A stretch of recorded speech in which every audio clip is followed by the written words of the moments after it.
Lecture de la deuxième lettre de saint Paul apôtre aux Corinthiens.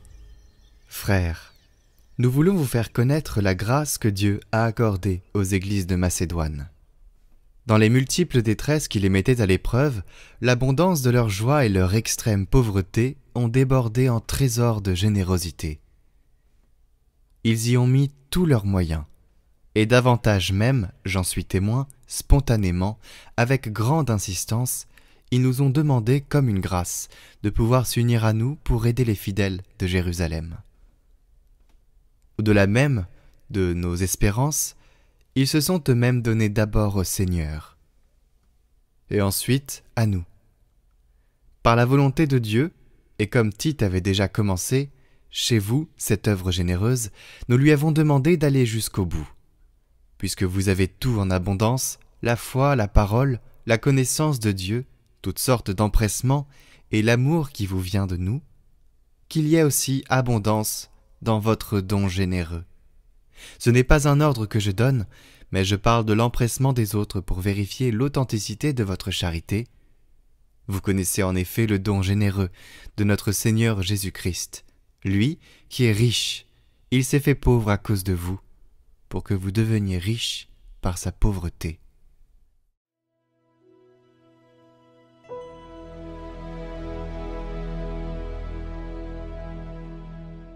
Chante, ô mon âme, la louange du Seigneur.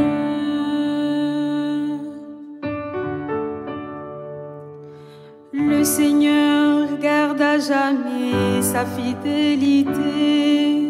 Il fait justice aux opprimés, aux affamés, il donne le pain. Le Seigneur délie les enchaînés. Le Seigneur ouvre les yeux des aveugles. Le Seigneur redresse les accablés. Le Seigneur aime les justes. Le Seigneur protège l'étranger. Il soutient la veuve et l'orphelin. Il égare les pas du méchant. D'âge en âge, le Seigneur régnera. Ton Dieu au Sion pour toujours. Chante, ô mon âme, la louange du Seigneur.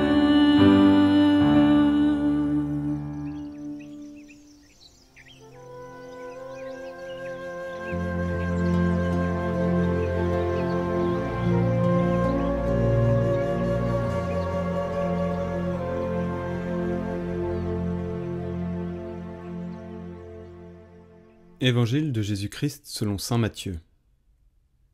En ce temps-là, Jésus disait à ses disciples : Vous avez appris qu'il a été dit : Tu aimeras ton prochain et tu haïras ton ennemi.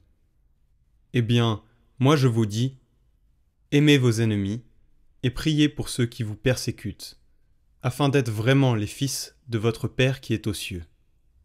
Car il fait lever son soleil sur les méchants et sur les bons. Il fait tomber la pluie sur les justes et sur les injustes. En effet, si vous aimez ceux qui vous aiment, quelle récompense méritez-vous ? Les publicains eux-mêmes n'en font-ils pas autant ? Et si vous ne saluez que vos frères, que faites-vous d'extraordinaire ? Les païens eux-mêmes n'en font-ils pas autant ? Vous donc, vous serez parfaits comme votre Père céleste est parfait.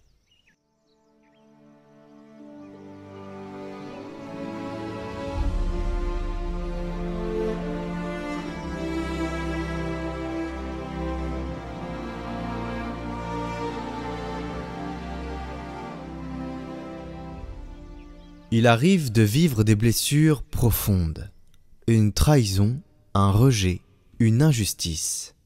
Ces moments où tout en soi crie vengeance ou repli. Et voici que l'Évangile proclame « Aimez vos ennemis, priez pour ceux qui vous persécutent ». Ce n'est pas une consigne pour les anges, mais une parole donnée à ceux qui marchent encore sur cette terre, au cœur même de la fragilité, Jésus ne s'adresse pas à des cœurs déjà apaisés, mais à des cœurs traversés par la lutte. Oui, l'Évangile est adressé à ceux qui traversent des luttes. Ce commandement nouveau ne vient pas effacer ceux de l'Ancien Testament, les 10 commandements, mais les porter à leur accomplissement. La loi ancienne régulait les rapports humains selon la justice. Le Christ, lui, révèle une autre logique, celle de l'amour qui va jusqu'au don total, sans retour assuré. Aimer l'ennemi, ce n'est pas nier le mal subi, mais refuser d'en être façonné. C'est là que naît la véritable liberté, dans la décision, souvent coûteuse, de ne pas répondre à la violence par la violence, mais par la paix intérieure. Être parfait comme le Père Céleste ne signifie pas être sans faille. Cela veut dire laisser l'amour, la miséricorde et la fidélité de Dieu former un cœur cohérent, sans duplicité, capable d'aimer au-delà de ce qui est dû. Cette perfection n'est pas d'ordre moral, mais relationnelle. Elle se construit dans le quotidien, dans le pardon offert, dans la prière pour celui qui fait du mal, dans la bénédiction prononcée là où l'on aurait pu se taire. Non pas par ses propres forces, mais parce que Dieu agit en ceux qui se laissent travailler par son esprit.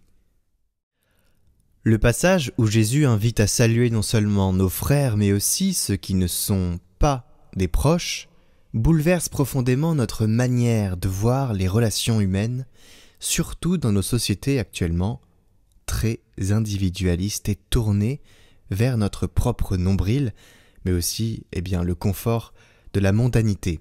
Il ne s'agit plus seulement d'être bon entre chrétiens ou dans nos cercles familiers, mais de franchir les frontières intérieures qui nous enferment.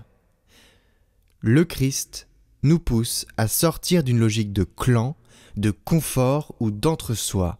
Saluer l'étranger, celui qui ne pense pas comme nous, qui ne partage ni notre foi ni nos valeurs, c'est déjà commencer à l'aimer. C'est reconnaître en lui un frère en humanité, un cœur que Dieu veut rejoindre.